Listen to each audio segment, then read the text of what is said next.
Sebenarnya yang jadi masalah ini adalah perbedaan antar generasi yang belum cukup baik memahami satu dengan yang lainnya antara Gen X, Y, dan juga Gen Z. Ada perbedaan proses kerja, cara kerja, dan juga cara berpikir. Mana Gen Z ini tergolong cenderung lebih instan, yang bisa saja berbeda dengan generasi lainnya. Lalu, apa sih yang bisa dilakukan supaya muncul kolaborasi yang baik antara Gen Z dan generasi lain? Karena Gen Z menyukai fleksibilitas, maka memang dibutuhkan wadah, waktu, tempat kerja, dan cara kerja yang lebih fleksibel nih. Sehingga mereka dapat kebebasan untuk berekspresi dari mana saja, kapan saja, yang penting hasilnya tetap tercapai. Lalu, untuk bisa berkolaborasi dengan baik, maka komunikasi adalah kuncinya. Gen Z itu senang memiliki tim yang suportif dan pemimpin yang lebih menjadi mentor dibandingkan bos yang otoriter.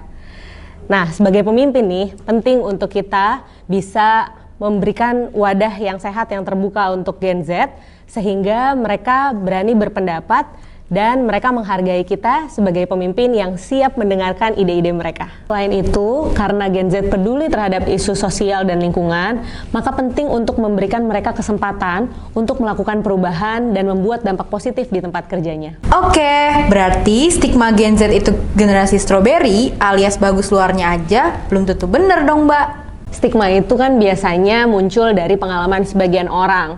Nah, pada dasarnya manusia itu beda-beda banget, tidak bisa dengan mudah digeneralisasi, termasuk label terkait generasi strawberry. Jadi menurut saya terkait stigma tersebut, Gen Z di sini jadi harus termotivasi nih untuk membuktikan bahwa label itu tidak benar. Nah, setiap generasi itu kan memang lahir dari masanya masing-masing ya. Yang paling penting adalah setiap kita harus mau saling menyesuaikan diri dan terus mengikuti perkembangan zaman.